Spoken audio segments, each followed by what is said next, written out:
11 شهریور ماه شنبه ساعت 2 من اومدم آزمایشگاه تا کار نهایی رو انجام بدم.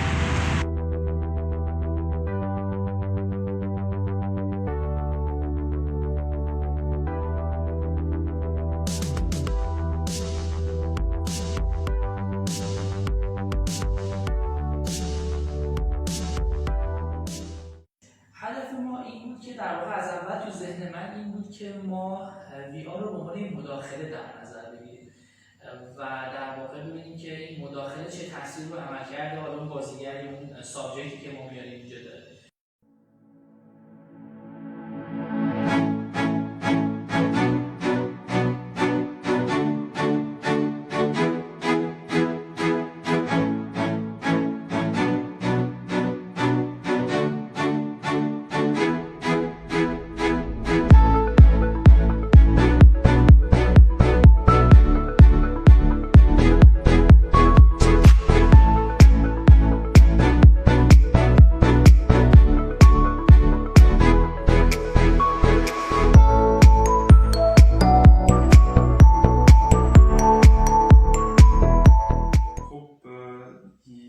چالشی که بود به نظرم توی اون قسمتی بود که فرد سری حرکاتی رو سریع قرار بود که انجام بده.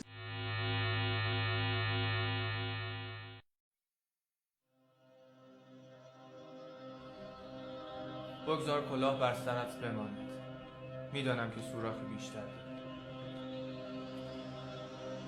ای کاش مادرم آنگاه که تو لای گوشتش بودی یک سوراخ کمتر داشت تا من ملزم به هستی نمی‌شدم.